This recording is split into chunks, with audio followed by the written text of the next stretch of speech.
या पट्टणकुर्ली गावामध्ये विठ्ठल बिरदेवांच्या पवित्र तीर्थस्थळावरती हाचा एक आगळा आणि वेगळा कार्यक्रम संपन्न होतो आहे.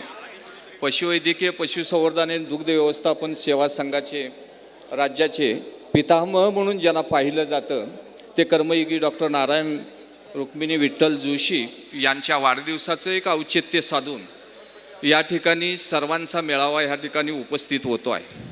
आणि अशा एका पवित्र मासामध्ये की ज्याला आपण श्रावण मास म्हणतो, हा श्रावण मास हा 12 महिन्यापैकी एक पवित्र मास म्हटलं जातं. आणि ह्याच्यामध्ये फक्त श्रवण करायचं असतंय, कमी बोलायचं असतंय, कमी खायचं असतंय, अधिक उपवास करायचा असतोय. आणि भगवान शिवांचा आवडता महिना ह्या बरसातामध्ये होणारा हा कार्यक्रम. आणि या कार्यक्रमाची सुरुवात आपणच आता गाय वासराच्या पूजनानं केली की जगतजननी विश्ववंदनीय ज्याला जगाची माता मानली जाते ती गोमाता, 4 वेद, 6 शास्त्र, 14 विद्या, 18 पुराणं, आईनाई अकबरी असेल, निघंटू असेल, कुराण असेल, सर्व धर्मग्रंथांनी तिला देवत्व दिलं. ते आज आपल्यासमोर विज्ञानानं पाश्चिमात्य देशाने आपल्या समोर ठेवलेलं आहे. आणि आज महाराष्ट्र राज्य सरकारनं एक राष्ट्रमाता म्हणून जो दर्जा दिला हा पूर्ण विज्ञानाच्या आधारावरती. ही गोमाता आज प्रत्येकाच्या घरामध्ये असणं काळाची गरज होऊन बसलेली आहे. कारण ज्या जिल्ह्यामध्ये आम्ही वास्तव्य करतो या वास्तव्यामध्ये 22 कोटीची ॲलोपॅथिक औषधं महिन्याला लागतात. दररोज कोल्हापूरमध्ये 3000 ऑपरेशन कोल्हापूरमध्ये होतात. 100 लोकांना रक्त ट्रान्सफर करावं लागतं. बालमृत्यूचं प्रमाण आणि बाळंत मृत्यूचं प्रमाण जर आपण बघितलं, ह्या जिल्ह्याची आरोग्याची जर सीमा बघितली तर आपल्याला लक्षात येईल की आपण कितीतरी धोक्यामध्ये गेलेलो आहे. आणि याच्यातून वाचायचं असेल तर तिला धार्मिक महत्त्व जरा बाजूला ठेवू, पण विज्ञानाच्या आधारावरती ही गाय वासरू आपल्या घरामध्ये असणं किती गरजेचं आहे हे पाहणं आज काळाची गरज बसलेली आहे. आणि याच पद्धतीनं आपण जर पुढं चाललो तर 10 ते 15 वर्षामध्ये हा विश्वमानव ढासळून पडतो का काय अशी अवस्था आज या आरोग्याची स्थिती निर्माण झालेली आहे. आणि याच्यातून वाचायचं झालं असेल तर गाय घरामध्ये असणं गरजेचं आहे. आणि आमच्या ऋषीमुनींनी वेद, उपनिषद, केनोपनिषद असतील, सर्व धर्मग्रंथांनी संतांनी तिला देवत्व दिलं. ते आज आपल्याला मान्य करावं लागतं. कारण तुकाराम महाराजांनी सांगितले की ज्याच्या घरी गाय तिथं विठ्ठलाचे पाय. आता तो विठ्ठल तर जळीस्थळी पाशाने सर्वत्र भरून विखुरलेला आहे, पण गाय आल्यानंतर तो विठ्ठल म्हणजे नेमकं काय आहे, त्या विठ्ठलाला कसं शोधायचं. तर त्या विठ्ठलाला शोधायचं झालं तर ही गाय घरामध्ये आली. तिच्या श्वासोश्वासातून निघणारा जो ऑक्सिजन आहे त्या ऑक्सिजनचं पर्सेंटेज जवळजवळ 20% अधिक, गाईचं जिथं वास्तव्य आहे तिथे 20% अधिक ऑक्सिजनचं पर्सेंटेज आपल्याला आढळतं. गाईचं शेण पडतं तिथं अनेक प्रकारचे बॅक्टेरिया आहे, मलेरिया आहे, टायफॉइड आहे, कॉलर आहे, अशी विषाणू मारण्याची जबरदस्त क्षमता त्या गाईच्या शेणामध्ये आहे. गाईचं गोमूत्र दिव्य रसायन आहे. हे गाईचं गोमूत्र जरी घरामध्ये पडलं ना तर तुमच्या ब्रेनच्या बीटा लहरी तरतरीत होतात त्याच्या गंध निर्मितीमुळं. कारण मानवाचं आरोग्य हे DHNA वरती आहे. त्या गाईच्या गोमूत्रामध्ये इतकी ताकद आहे. म्हणून पूर्वी आपल्याकडं घरात एखादी मुलगी सून बाळंत झाली तर गोमूत्र घेतल्याशिवाय आत घरात घेत नव्हतो. कारण या गोमूत्राचा स्पर्श जरी झाला तरी सुद्धा तुमच्या शरीरावरले अनेक विषाणू मारण्याची क्षमता त्या गाईच्या सानिध्यामध्ये. मग ही गाय घराघरामध्ये असणं आज काळाची गरज आहे. कारण आज वास्तुशास्त्र असेल, ॲस्ट्रॉलॉजी असेल, ह्या सगळ्याचं मूळ कारण काय असेल तर गाय. जिथं गाय उभा राहते घरामध्ये, आकाश, प्रकाश, ऊर्जा, स्पंदन आणि कंपनं तिची रवत करणारी क्रिया जरी तुम्ही बघत बसलात तरी तुमची मन एकाग्र होतं. एक प्रयोग करा. प्रयोग हेच जीवन म्हणून जगायला शिकलो ना तर या विश्वातलं अनेक प्रकारचं ज्ञान आपल्यासमोर येतं. पण आपल्याकडं प्रायोगिकता नसल्यामुळं आपल्याला समजत नाही. ही गाय काय करते की पूर्ण ग्रहाचं वैश्विकीकरण खेचून घेऊन त्या वास्तूमध्ये, त्या वास्तूच्या स्पंदनामध्ये अनेक प्रकारचा बदल करत असते. म्हणून ही गाय घराघरामध्ये असणं आवश्यक आहे. ही गाईचं दूध आहे. यक्षानं धर्मराजाला प्रश्न विचारला की पृथ्वी तलावरला अमृत काय तर गाईचं दूध आहे. आज ऑस्ट्रेलिया आणि न्यूझीलंडच्या पिरेटिशियननी संशोधन केलं त्याच्यावरती आणि सांगितलं की गाईचं दूध किती पवित्र आहे. हे गाईचं दूध आपण 1 लिटर दूध जरी घेतलं तर अर्धा किलो मटण, पाऊण किलो मासळे आणि 12 अंडी यांच्यातून जेवढं उष्मांक आणि कॅलरीज मिळतं तेवढं ह्या देशी गाईच्या दुधातून मिळतं. म्हणून पूर्वी आमचे जे आश्रम होते, ऋषीमुनींचे जप तप यज्ञ करण्याचे आश्रम होते, तिथं कंपल्सरी गायी असायच्या.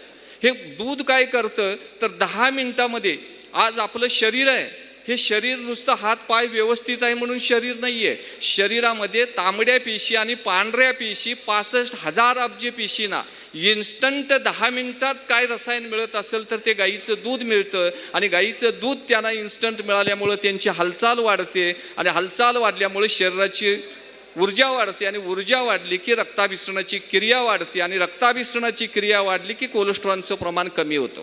आज कोलेस्ट्रॉल का वाढतं, हार्टचा अटॅक का होतो, तर त्या पेशींना योग्य आणि सात्विक आहार न दिल्यामुळं. पण आपण काय करतो, मटण खातो. मटण खाल्लं तर काय होतं, तर 72 तास आपल्या पोटामध्ये घुसळतं आणि पोटामध्ये एक प्रकारची वेगळी ऊर्जा वाढवतं आणि पित्त प्रकृती वाढवतं. मटण खाल्लं की पित्त प्रकृती वाढतं. पचन संस्थेवरती लोड आला ना तर पित्त प्रकृती वाढतं आणि आमची सदविवेक बुद्धी नष्ट होते. म्हणून एक प्रयोग करा, तुमच्याकडे देशी गाय असेल तर कुणाला तरी एक देशी गाईचं दूध 1 ग्लास भर द्या आणि त्यांना दिवस कसा गेला विचारा. ज्या दिवशी तुम्ही 200 मिली दूध एखाद्याला द्याल आणि संध्याकाळी त्यांची हिस्ट्री घ्या की तो दिवस पूर्ण द्वंद्व आणि स्पर्धा त्याच्या विचारातनं नष्ट झालेले असणार. या द्वंद्व आणि स्पर्धा जोपर्यंत नष्ट होत नाही तोपर्यंत माणूस आनंदाने जगू शकत नाही. म्हणून यक्षानं धर्मराजाला सांगितलं की पृथ्वी तलावरला काय असेल अमृत, तर ते गाईचं दूध आहे. जिथं गाईचं दूध ज्या पत्थरावरती पडतं, आज आपण बघितलं इथं अब्दुल्लाटला एक महादेवाची पिंड निर्माण झाली, इथं आडीमल्ल्याजवळ एक पिंड निर्माण झाली, शिरोलीमध्ये एक बिरदेव मंदिर तयार झालं. हे गाईचं दूध ज्या दगडावरती पडतं तिथं शिवपिंड साक्षात भगवान शंकर प्रगट होतात. हे आमच्या ऋषीमुनींनी सांगितलं.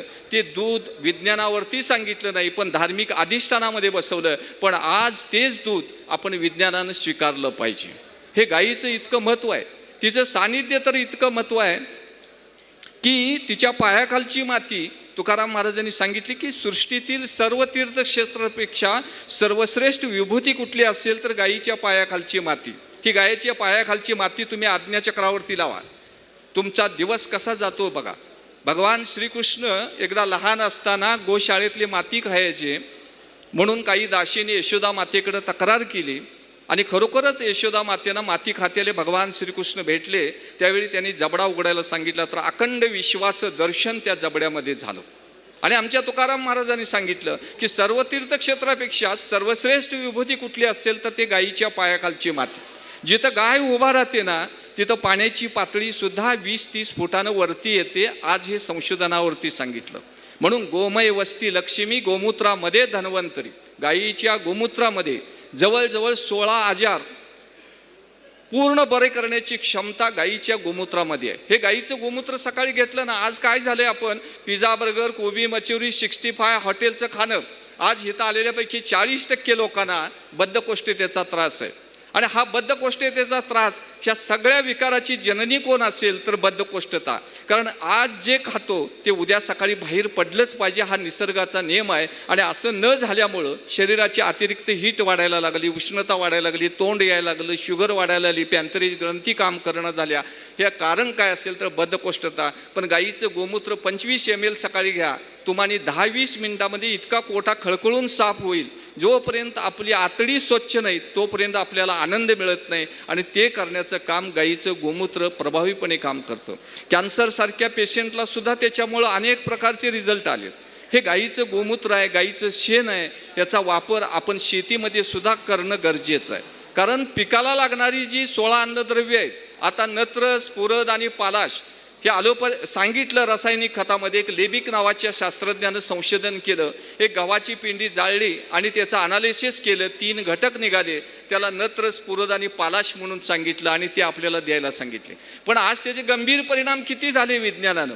आज 1 किलो तांदूळ घेतलं तर 27 मिलीग्रॅम विषारी कण आपल्या पोटामध्ये जात आहेत. 1 किलो गहू घेतलं तर 27 मिलीग्रॅम विषारी कण आपल्यामध्ये पोटामध्ये जात आहेत. आणि ह्याचे सगळे परिणाम हा विश्वमानव आता भोगतो आहे. आणि याच्यातून वाचायचं असेल तर आपल्याला देशी गाईला अनन्य भावानं शरण गेलं पाहिजे. आज काय आहे, जिच्या हाती पाळण्याची दोरी म्हणतो ती जगाला उद्धरी म्हणतो. आज 65% महिलांना कोल्हापूर जिल्ह्यातल्या सिझरिंग करावं लागतं. आणि सिझरिंग करण्यासाठी जे कमरेमध्ये एक इंजेक्शन दिलं जातं 4 ते 5 तासानं आयुष्य त्या महिलेचं कमी होतं. आणि होणारं मूल हे 10% बौद्ध्यांक लेवलनं मायनस जन्माला येतं.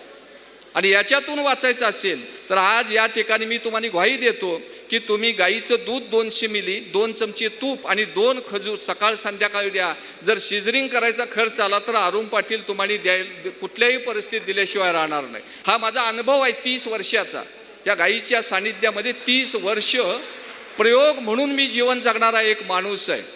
ही इतकं गाईचं महत्त्व आहे. ही गाय घराघरामध्ये जावावी. नुसतीच औद्योगिक, ऐहिक आणि भौतिक सुखासाठी आमचं जीवन भगवंतानं आपल्याला प्राप्त केलेलं नाही आहे.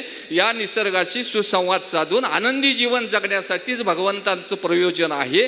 ते आम्ही जगतो का? आणि ते जर जगायचं असेल तर गोमातेला शरण जायला पाहिजे. जगाला तत्वज्ञान सांगण्याची शक्ती भगवान श्रीकृष्णाला कशातून मिळाली असेल तर गोसेवेतून, किंवा साक्षात विष्णूला सुद्धा पृथ्वी लोकावरती जन्म घ्यावा लागला त्या गोसेवेसाठी.